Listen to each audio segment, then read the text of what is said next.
entendendo? Então eu quero dizer, mas o Estado, ele não pode interferir.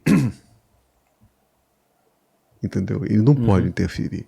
Então, quando esse rapaz pergunta sobre a questão de uma arte boa ou de uma arte ruim, eu acho que mais importante de você dizer o que é uma arte boa, o que é uma arte ruim, é você saber o seguinte: é arte. Do mal dizer, Gregório de Matos, o grande poeta, também tinha lá a arte das sátiras dele, que metia o pau nas... A arte do mal dizer. Tem que ter arte para isso. Filósofo aqui quase aí. Tá falando aqui o seguinte: existe arte boa e arte ruim? Se sim, o que distingue uma da outra? Essa é uma boa pergunta, porque eu acho que antes de você dizer se a arte é boa ou se a arte é ruim, você tem que dizer é arte, porque há uma diferença. Né? E é uma coisa, Rafael, que eu venho falando isso há muitos anos e provavelmente eu falei num programa para você, porque é uma das coisas fundamentais. Uma coisa é você fazer uma declaração pessoal. O que eu estou fazendo aqui o tempo todo são declarações pessoais. Sim. E conforme o que eu vir a falar, eu posso responder. Isso. Porque são declarações pessoais. No trabalho artístico, você não responde por nada. Não há responsabilidade, não tem como você responsabilizar o autor de uma obra, seja ela musical, seja ela cinematográfica, seja ela humorística. Sim, você não tem como responsabilizar. Entendeu? Por quê? Porque a arte é essencialmente uma obra de ficção. Sim. Não é uma obra do real, é uma obra de ficção. Entendeu? Então, por exemplo, eu sempre dou esse exemplo porque para mim é uma das coisas mais importantes que eu venho falando ultimamente. Ezra Pound, poeta norte-americano, morou muito tempo na Europa, na Itália e tal. Ele é considerado um dos grandes poetas. Ele era fascista. Quando terminou a guerra, ele foi preso pelos americanos. Ele ficou preso numa jaula. E eu até compreendo que, como pessoa, como cidadão, os americanos terem preso ele, porque ele era o braço direito do Mussolini. Entendeu como é que é? Entendi. Mas como poeta, você não pode responsabilizar. Entendeu? Uhum. E aí você vai para outros. Você pode ir até... Eu estou falando do Ezra Pound porque é um exemplo maior. É um exemplo nobre demais. Mas você pode ir em exemplos mais baixos. No Brasil... Você falou do Léo Lins, por exemplo. O Lins, por exemplo. Entendeu? Uhum. Você não pode responsabilizar. A arte é o campo do ficcional. Você não pode... A arte é o campo do imaginário. Sim. Não existe responsabilidade na arte. Entendeu? Entendi. Na França, o caricaturista desenhou Maomé. O Hebdo. Charles Hebdo, né? O governo francês não proibiu. O Estado francês não entra nessa seara. Só que o muçulmano não gostou. E foi às vias de fato. E matou ele. Tá me entendendo?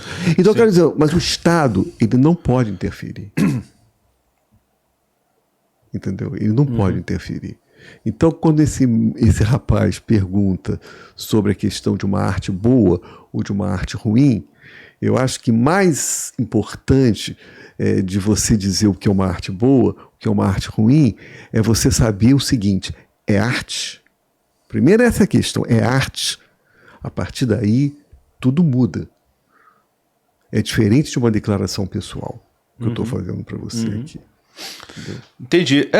Nesse dia que a gente fez a nossa primeira resenha, você falou sobre isso, foi o corte que mais rendeu pra gente, assim, de visualizações, foi 1.400.000 e continua.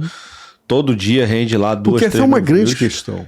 É uma grande questão. É uma grande questão contemporânea. Mas a arte te permite tudo? Tudo. Tudo? Tudo. Você pode ser fascista, você pode ser... Não, você pode ter na tua arte conteúdos fascistas. Entendi. Racista, você acha que também pode? Pode ter. Tá. Porque é arte, né? Não significa tá no campo do imaginário, isso. Cara. Entendeu? Mas as pessoas não sabem dividir, né? Pois é. Essa é uma questão. E eu defendo e sublinho tanto essa questão porque eu acho que as instituições também têm que ter claro essa divisão. Uhum. A justiça, os juízes, eles têm que ter clara essa separação entre uma declaração pessoal e o campo do imaginário, o campo da arte. Se você não souber fazer essa divisão, você vai fazer confusões eméritas. Entendeu? É difícil separar mesmo, não é fácil não. O André Ferreira, que tinha mandado superchat, está perguntando se você se considera um bairrista, primeiro de tudo, e segundo, uma pergunta completamente diferente. Ele diz o seguinte: existe um movimento atual que diz que tudo pode ser arte. Isso não gera uma banalização? Eu acho que nem tudo pode ser arte, não. Eu discordo dessa posição dessa pessoa. Tem que ver a intenção da coisa ali. A intenção. Eu, quando estou falando aqui com você, eu não estou fazendo arte, não, cara. Isso. Eu estou conversando com você, estou fazendo declarações pessoais minhas, cara. Eu respondo por essas declarações. Entendeu, cara? Então eu acho que nem tudo é arte, não, cara. Tem que saber a intenção do que você faz. Tem uma intenção artística. Você é um artista, né? Principalmente não, você pode ser um artista, mas também você... sim. Claro, eu tô aqui fazendo declarações pessoais. Mas a primeira pergunta é essa: você é artista? O cara vai falar uma bobagem qualquer, ele vai se argumentar que ele estava fazendo arte, mas você é artista? Você vive disso? Você faz isso? A gente sabe, né? Pois é. Eu fui nesse fritada e eu fiquei impressionado. Eu sempre conto isso, né? Porque eu fui muito... Vou falar um pouco desse programa, Por favor, vamos falar. Eu fui muito sacaneado, né? Eu fui assim... Você viu? Vi boa parte. E eu sofri muito. Você pensa que o convidado não sofre? O convidado sofre. Eu sofri muito, eu fiquei quieto. Lógico que depois eu tive a réplica e cafetei. Mas... Eu não vi sua réplica ainda. Mas você tem que ver. Mas assim, naquele primeiro momento em que eu recebia tudo em silêncio, eu sofria muito, cara. Porque eu revivia os bullings que eu sofri quando criança. E não foi fácil. Quando você tem algum defeito, quando você tem algum problema, você realmente...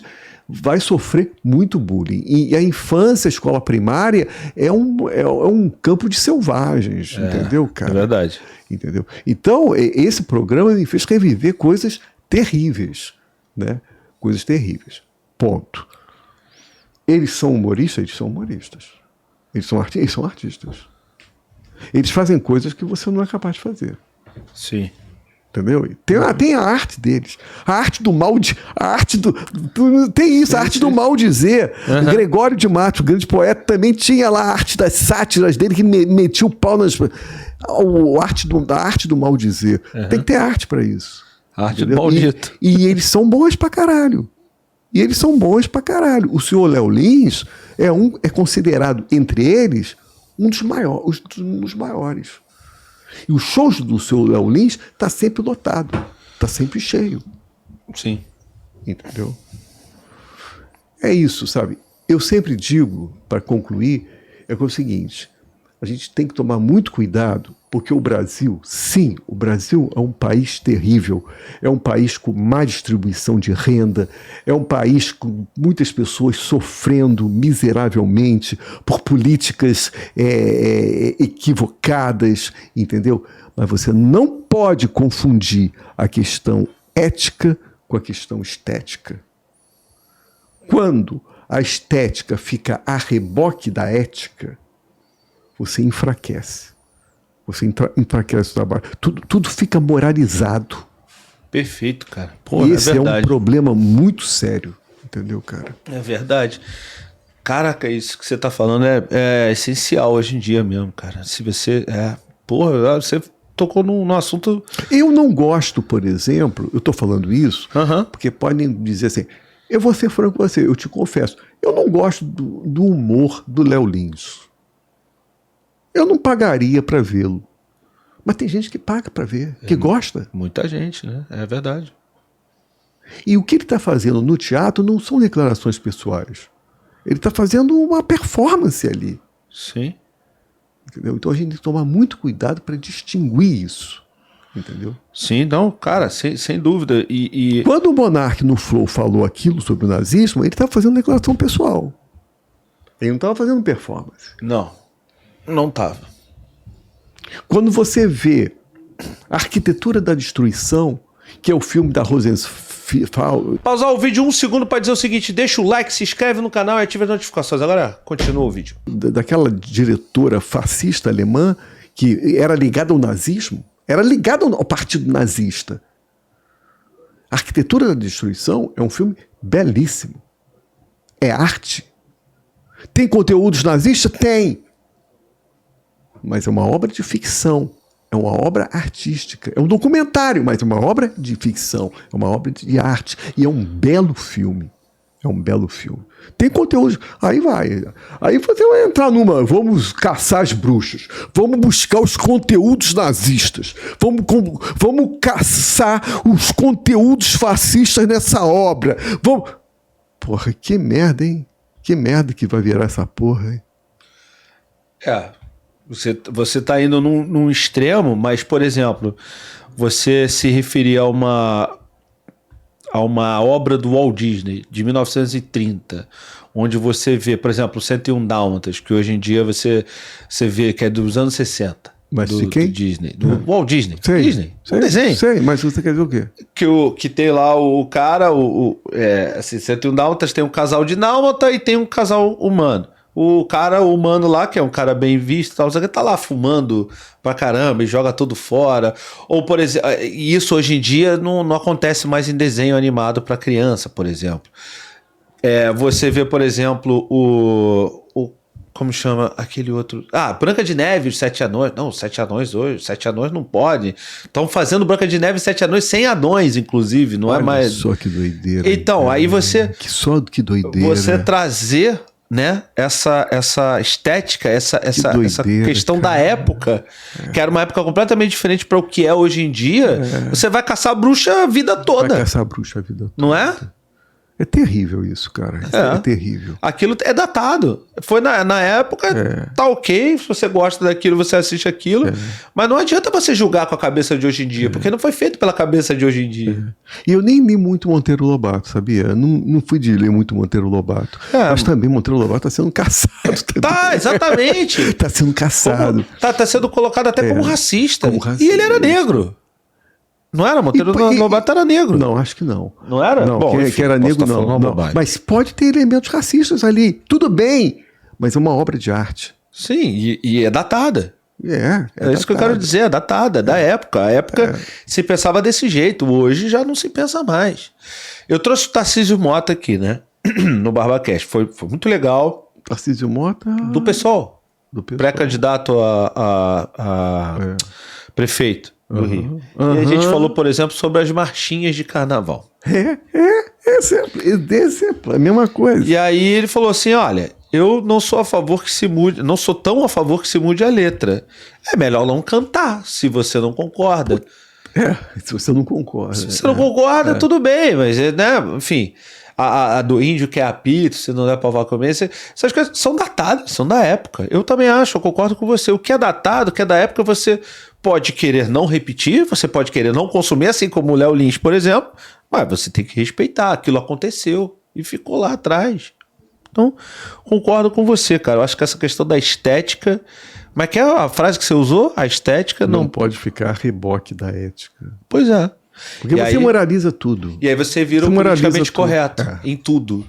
Aí você vê um filme da Disney, Branca de Neve e 7 Anões, que não tem anões. Aí começa a produzir verdadeiros monstros. E aí você tem, por exemplo... Produzindo verdadeiros monstros. Os anões de Hollywood putos da vida com a produção que finalmente iam ter... Agora, veja bem, quando eu falo tudo isso, eu não deixo de reconhecer os problemas... A nossa sociedade é uma sociedade racista. Claro. Mas aí não é arte, é porque é pessoal, é óbvio, pô. Entendeu? É óbvio. tem muita gente fascista, muita gente, enfim, que apoia essas questões. Mas eu entendi o seu ponto de vista, eu concordo. A descrição, o primeiro link é o curso do Peter Jordan, o YouTube Sem Aparecer. O Peter é um cara que tem um canal com 13 milhões de inscritos aqui no YouTube. Na verdade, ele tem 60 canais. Esse só é o maior canal dele. Mas tem canal de 4 milhões, 3 milhões, 1 milhão, 1 milhão e meio. Então, ele vai ensinar para vocês, através desse curso, como ganhar dinheiro no YouTube aparecendo ou não. Vocês têm uma semana para ver o curso. Se vocês não gostarem, vocês podem pedir o dinheiro de volta, mas a taxa de pedir dinheiro de volta é muito pouco. Porque, primeiro, é barato. Segundo, realmente agrega conhecimento. Depois que a gente fez, o nosso canal saiu de 42 mil para 175, quase mil inscritos. Então, eu recomendo. E o segundo link na descrição é o nosso canal no WhatsApp. Agora tem canal no WhatsApp e a gente tem um canal lá. É verificado, é bonitinho, mais de 4 mil pessoas. Então, cola lá com a gente que a gente vai botar algumas coisas bacanas aqui, enfim, dessa resenha e de várias outras que a gente já teve.